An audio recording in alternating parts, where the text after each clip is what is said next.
We have been looking at the history of the world as looked at through the pages of the Bible.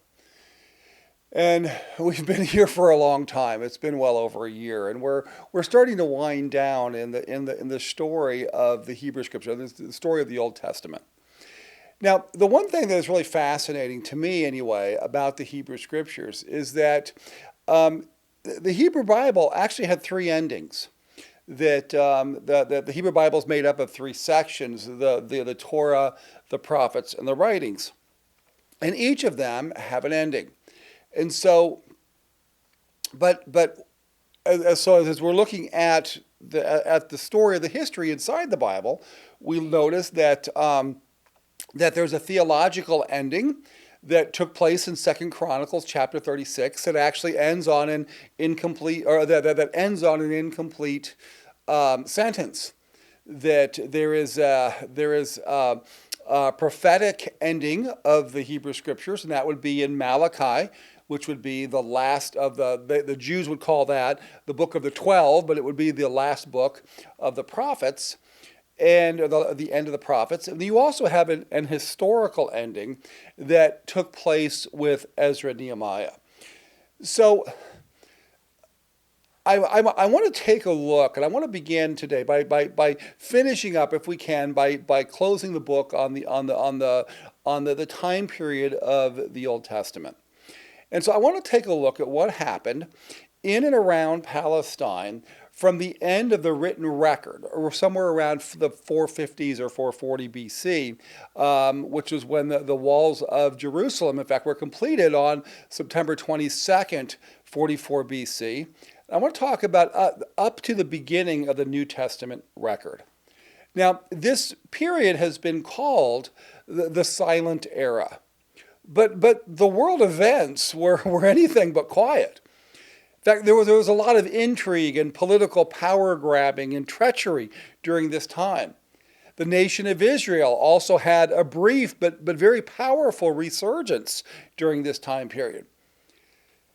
And many of the customs and the people groups that came into being during the period that we look at in beginning in the book of Matthew, for example, we see throughout the New Testament, took place during this history. And I want to take a look in greater detail at this intertestamental period, probably at a little bit different date. I'm not sure if I'm going to continue in this vein for the next couple of weeks, or if we're going to go back to, I want to start looking at each of the books of the Bible and do an overview of each of them. So I'm not quite sure when I'm going to start that.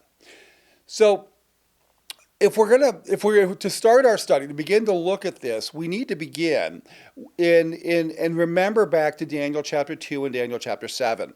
That if we remember that in both of those chapters, that Daniel is recording a vision or a dream in the first case that represents the progression of four nations.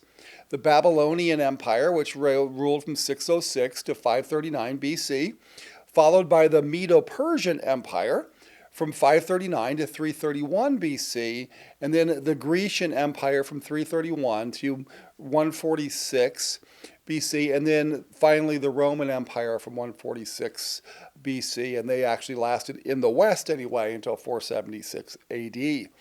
Now, each of these nations had a profound effect and influence on the land of Israel or Palestine or Judea, whatever you want to call it, during and affected the Jewish nation during this time. And so next on Digging Deeper, I want to take a very, very quick, very high view or overview of what happened from the Babylonian captivity up until the end of the record of the Old Testament.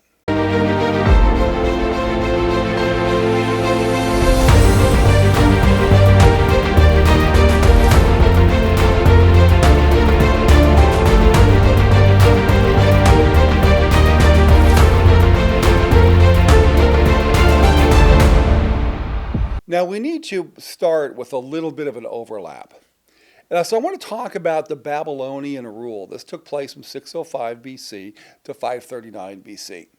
Now, we know that Babylon rose to power very quickly. In fact, they regained their independence from Assyria around 627 BC. And in 626, they were organized into an empire under Nabopolassar. And he beat the Assyrians once and for all. And then 6 weeks after the final conquest, the people invited Nabopolassar to be their king. And then in 605, Nabopolassar died. And his son, Nebuchadnezzar, succeeded him as king. Now, Nebuchadnezzar immediately began many campaigns to the west. And in the summer of 604, he made Judah a vassal kingdom, and he deported the best and the brightest of Judah to serve in his court. And so Daniel and his friends, Hananiah, Mishael, and Azariah, they were among the best and the brightest that Nebuchadnezzar took into Babylon with the goal of assimilating them into the Babylonian culture and to make their life better. And so things were going okay until Jehoiakim, who was the king of Judah, changed allegiances, and he looked to Egypt for help. Now, Egypt was gaining strength and popularity at this time.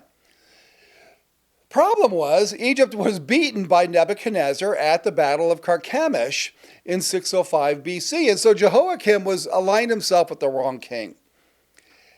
And so Jehoiakim siding themselves with Egypt going up against Babylon, as you may imagine, Nebuchadnezzar was not very happy with that.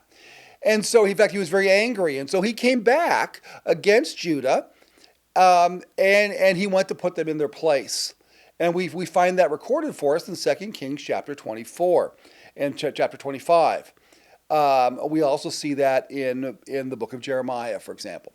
So he attacks Jerusalem, and then so now we have another deportation, and he takes 10,000 of the next best and brightest, and he pulls them into Babylon. So remember now, Nebuchadnezzar's his plan was, if I take the best and the brightest out, I'll be taking away those people who could lead a rebellion against me, but yet I could also bring them into an enlightened era, which of course would be Babylon in his mind. So the nation, however, unfortunately does not learn its lesson.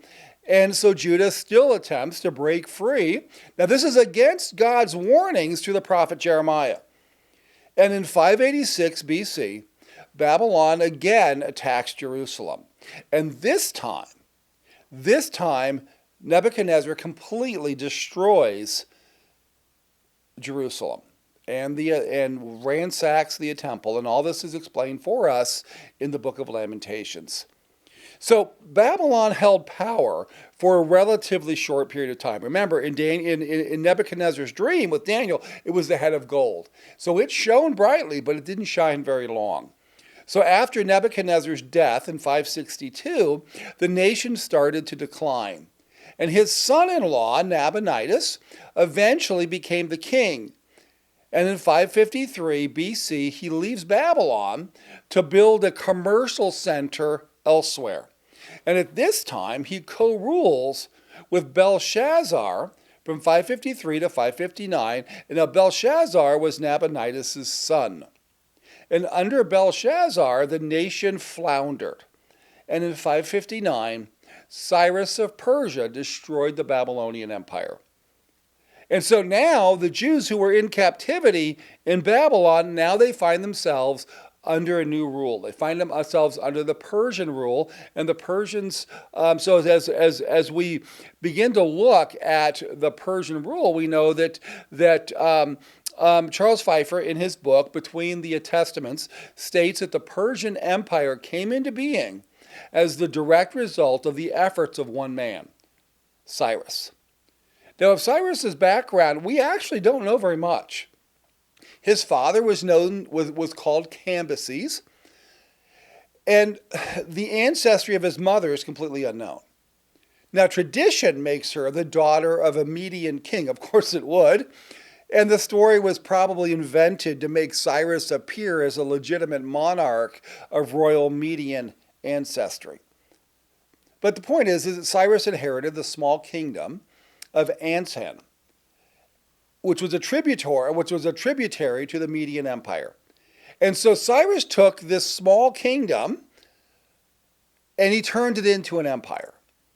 Now, what is amazing about Cyrus is that Cyrus was called out by name by the prophet Isaiah in Isaiah 44, verses 28 to 45. I'm sorry, for 44, 28 to 45, 6. Now, I want you to keep in mind that Isaiah prophesied around 750 years before Christ. So we're talking hundreds of years before Cyrus comes on the throne.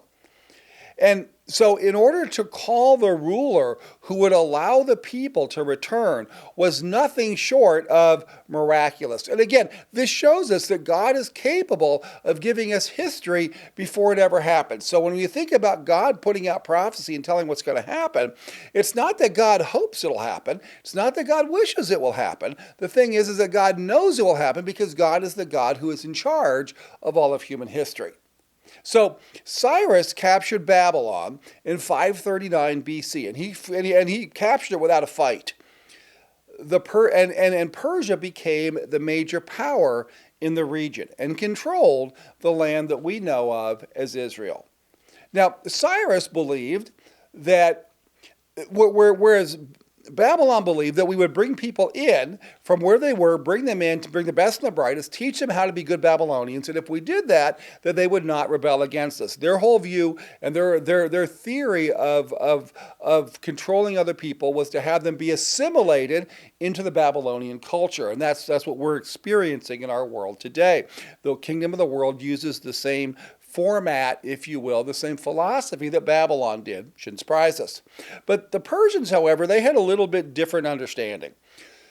The Persians, or Cyrus specifically, believed that if the people conquered, if they were happy, then they would not revolt. And so what Cyrus did was he instituted a series of reforms. He allowed the people to worship their own gods, for example, to worship them freely, with no threat of persecution. Now, this was very, very progressive for his day. Remember, Nebuchadnezzar did not do that. He wanted them to assimilate and follow after his gods. That was the problem that Azariah, Mishael, and Hananiah had, was that they refused to do that. So this was a very progressive idea. In fact, this is where the concept of the synagogue in Judaism came into being, for example. Now, since the temple was in ruins, and the people were out of the land, religious Jews needed to have a place where they could worship and where they could gather. And so Cyrus allowed them to build synagogues or meeting houses for religious instruction, for civil and religious observances. And they were places for social interaction. And now it's true they could not offer sacrifices in the synagogue, but they could do just about everything else that was needed, and we'll see the synagogues even in the time of Jesus' day. And in fact, I would argue we even see them today. So all those came about because Cyrus was very progressive and he wanted his people to be happy. Now, the book of Ezra records the end of the Great Exile and begins to talk about the return of the Jews to Jerusalem under Cyrus, who's the king of Persia. Now, the people were allowed to return to Jerusalem specifically to rebuild the temple. Now, this was a direct fulfillment of the prophecy that Isaiah made when he called out Cyrus by name and said that this was going to happen. And so when Cyrus had heard about the destruction of the Jewish temple, he issued a decree to rebuild it. And we see that in Ezra chapters 2 and 3, and we see that specifically in 2 Chronicles chapter 36. And so he made the decree in 536 BC, but the temple was not completed really for almost 100 years. And so Ezra chapters 1 through 6 records for us that the construction began after the decree, but after the altar was rebuilt and the foundation was laid, construction was halted by the Samaritans who had challenged the Jews. And they were sending a bunch of letters back and forth, and they wanted things stopped, and they wanted things quieted down, because they understood that when the Jews were actually worshiping their God, that you could not defeat them. And so they did not want the Jews to be serving their God and having a place where they could interact with them. So they wanted to stop, so they were sending letters back and forth. Now, In time, Darius, who had come after Cyrus, that he renewed the decree of Cyrus to build the temple. And then 60 years later, Artaxerxes commissioned Ezra to oversee the building. And at this time, the people started to return to Jerusalem, and there was a Jewish presence in the land again. Zerubbabel, who came from the tribe of Judah, led the returns along with the priest Joshua, and the construction stopped on the temple in 530 BC, and then it began to be built again. So Cyrus died in 530. And he's followed by Cambyses II, who reigned from 530 to 522. And Cambyses conquered Egypt, and he started to conquer Africa. While the king was away, the usurpers decided to play. And so a guy by the name of Gamada, an official, decided to take on the name and identity of Cambyses' brother, Bardia. Now, Cambyses had already killed Bardia when they were younger, but he didn't tell anyone about it. And so the population didn't know. So Gamada lowered taxes and he instituted more religious reforms, and the people loved him. But Cambyses found out about it, and he cut his African campaign short, and he returned home. On his way home, after realizing that he would never regain the power that he once had, he committed suicide. And the army remained loyal to his government. And so 2 months after his death, the pretender, Gamada, was taken prisoner and ultimately executed. Now this brought Darius I to the throne in 522, and he reigned until 486 BC. Now Darius is a fascinating person. But for our purposes, we just need to know that he was very interested in all kinds of things, in all kinds of law, and all things that he was interested in law. And Jewish law fascinated him. So he allowed the temple to be completed. Remember, all these letters going back and forth between the Samaritans and the Persian court, and Darius said, no, we're going to allow them to rebuild the temple. And so work began again in 520 BC.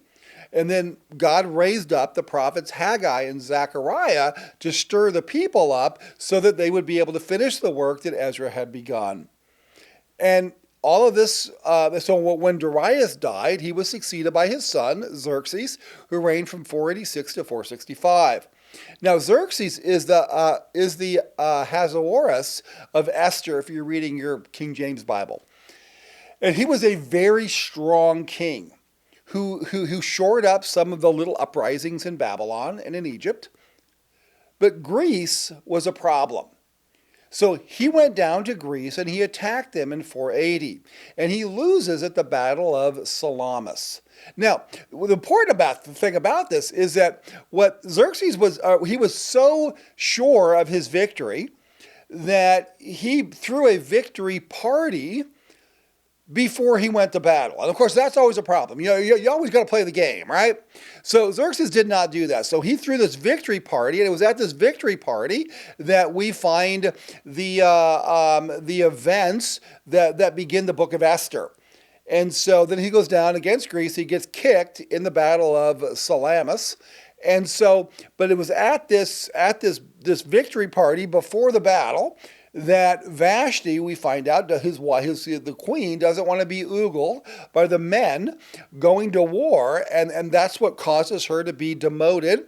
And then we have a beauty contest that Esther wins, and Esther becomes the queen in 479 BC, and the Feast of Purim is instituted in 473 BC, and of course we find that story in the book of Esther. And so but Xerxes starts something that is going to be a major problem in Persia.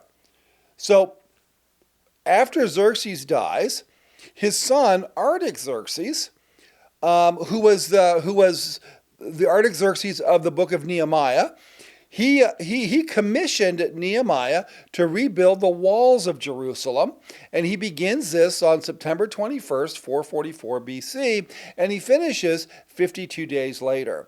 And in fact, this begins the 69 weeks of Daniel chapter 9.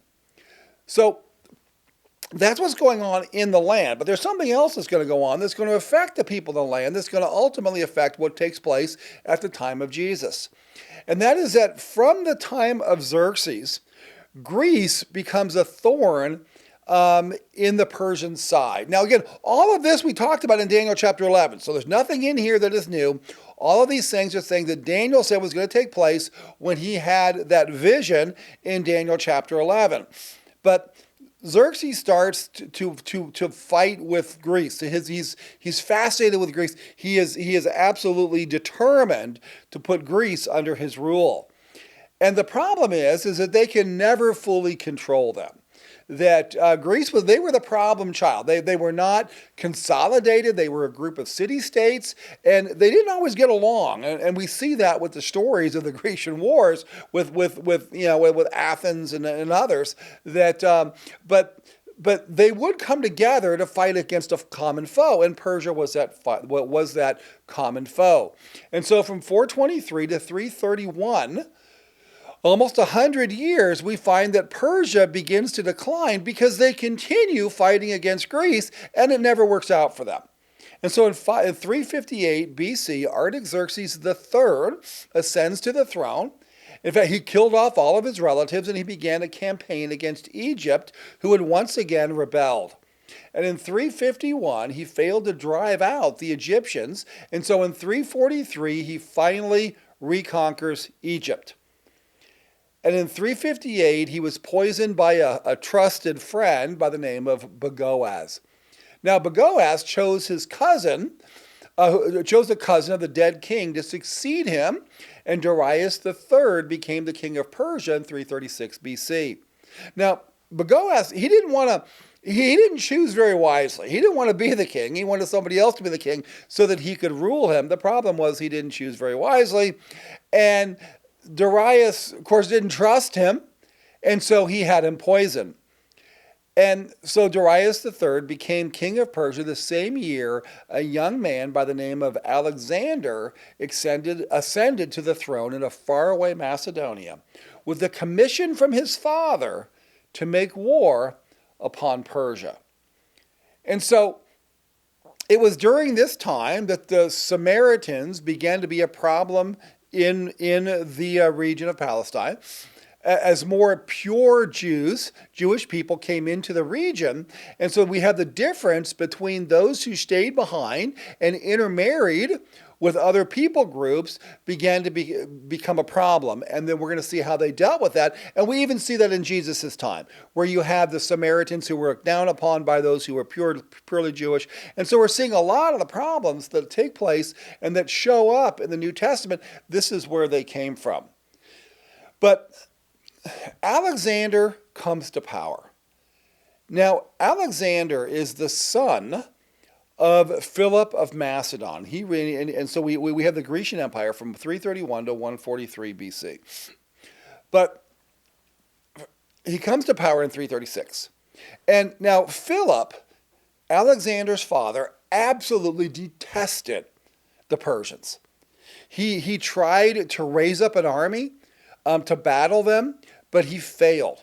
Now, Philip was able to get a group of people together to fight a defensive war against Persia, but Philip hated the Persians so badly, he wanted to raise an army to go out there and take out Persia and completely destroy them. He absolutely hated the Persians, and there were reasons for that. We saw all the battles that took place. There were a lot of people who died. There was a lot of heartache, and Philip just did not like that. So what Philip did was he raised his son to have a burning hatred for the Persians. Now, Philip was murdered, but he passed on to Alexander this passion to destroy Persia.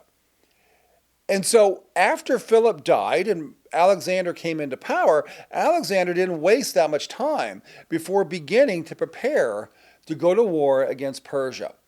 And it took him 2 years to consolidate his power, which was absolutely amazing. Because if there's one thing that we know about the Grecian people at this point in time is they had no desire to be any kind of an empire. They wanted to be left alone. They were city-states. Athens didn't want to be talked about by Troy. They didn't want Corinth to deal with what was happening. Each of these city-states, they wanted to have their own rule.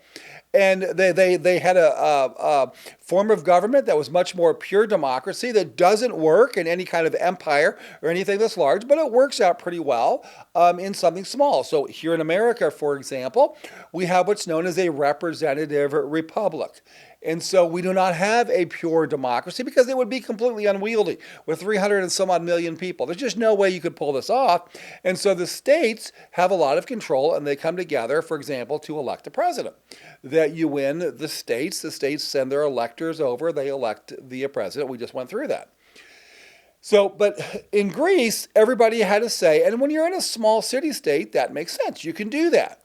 But they had no desire to be an empire. And so for them to bring up an army to go up against Persia was absolutely unheard of. And it speaks to the incredible charismatic nature of Alexander. And I would say that I've said this before, that nobody does anything for need. People do what they do because they buy into the vision. And somehow, and I don't know how, I've looked at it before and I still have no idea how he did it.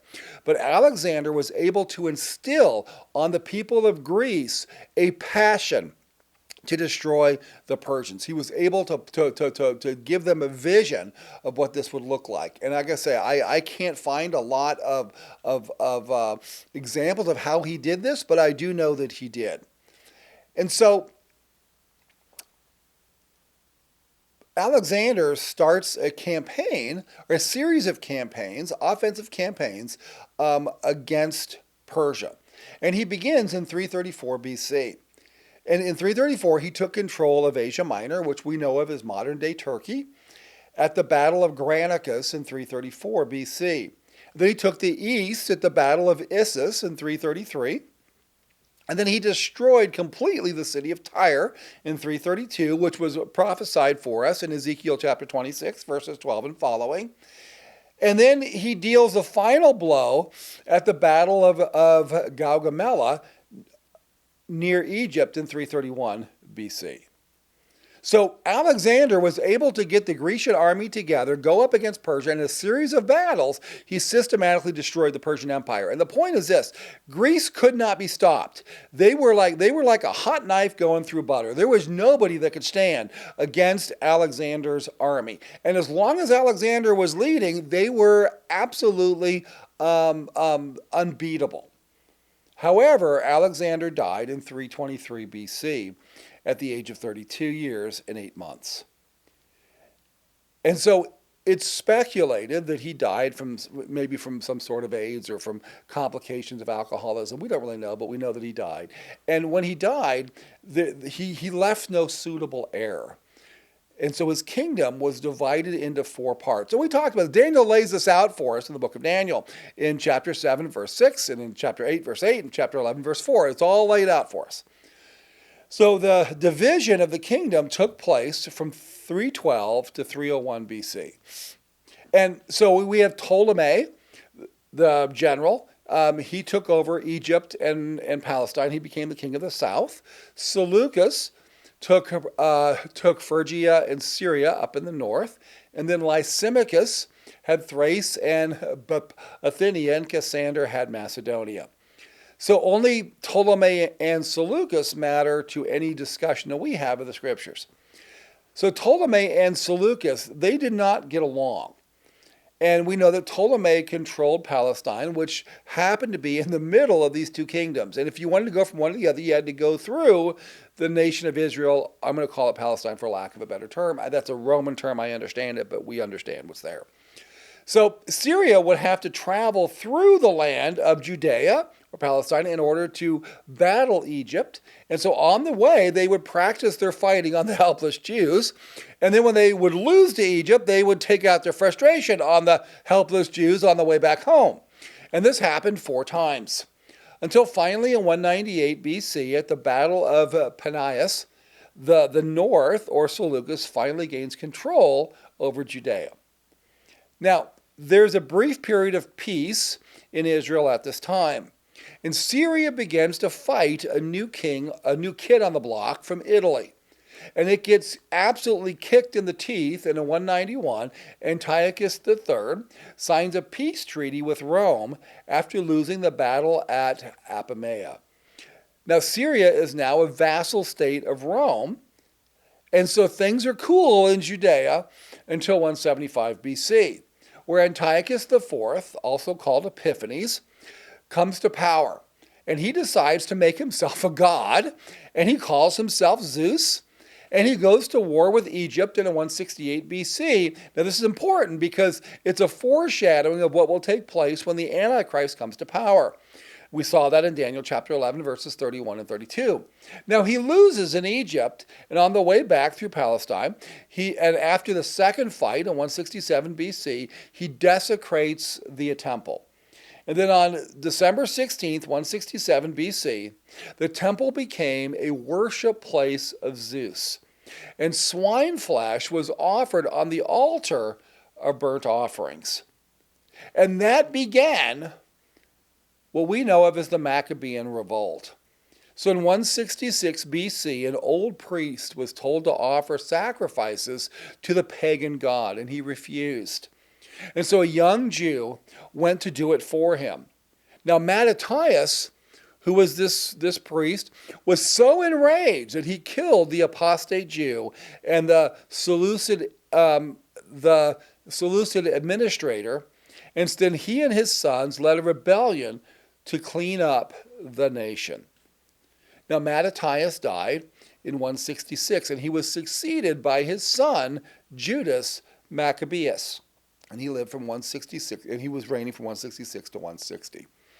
Now, Judas was a brilliant tactician, and he won guerrilla battle after guerrilla battle. He effectively kicked out the invaders, and the temple was rededicated in 166 to 164 BC. And religious freedom was finally restored in 163. Now, they had religious freedom, but they also wanted political freedom as well. And they secured that in 160 BC. And in 160 BC, the Jews ruled their own country. In fact, they began to rule their own country. They started the process. And then from 142 BC to 63 BC, the Jews ruled their own country. So it took them a while, as they were doing a lot of political intrigue back and forth, to be able to gain their political freedom. And we know that as the Hasmonean dynasty. And it was during this time that Israel controlled the most land that they had ever controlled. No ruler from this dynasty, however, were from the tribe of Judah. In fact, they were all priest kings. They were from Levi. And their rule was known, unfortunately, for corruption and deceit. And so Rome finally gained control in 63 BC. So this effectively ends the political side of what was going on in the land at this time. However, at the same time period, there was a whole lot of things that were going on that's going to set up the world that we find in the New Testament.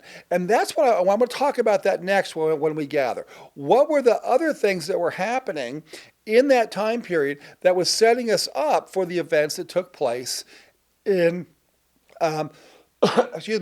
that started out being recorded for us in the book of Matthew. Because when we get to the New Testament, now all of a sudden we got synagogues, we got Pharisees, we got Sadducees, we got all kinds of people out here. We got zealots, we got all kinds of people here that just kind of show up, and we don't really know why. So I want to talk about where they came from, and they came during this time period.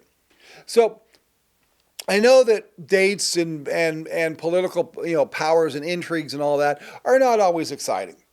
But they are important because, again, remember that the events that took place in the Bible did not take place in a vacuum, that there were other things going on. And so when we take a look at the political side, and we take a look at the history of what took place during this time period, it really sets the stage so that we can understand what's going on when Matthew starts recording for us in the New Testament. And we can understand what's happening in the Gospels and ultimately leading to the time of the book of Acts and Paul's writings and so on. So this really is important, and I know that history is not for everybody. Thank you for making it to the end. And I pray that you really are blessed by this. I pray that you, as you're thinking through your faith, that we realize that we are placing our trust in the Bible. We're placing our trust in God. And that God is a God of history. And he does let us know what's going on. And so what we see happening in the scripture, we can see what's going on in the historical record as well. And we can see that God is actually in control. And I believe that that gives us hope to know that God will still be in control of our lives as well. So again, I thank you for making it to the end. And I pray that you are encouraged by these words. I pray that as you spend time with your siblings in Christ this week in worship, that you have an amazing time in God's presence. And I look forward to seeing you again in a future video. God bless you all.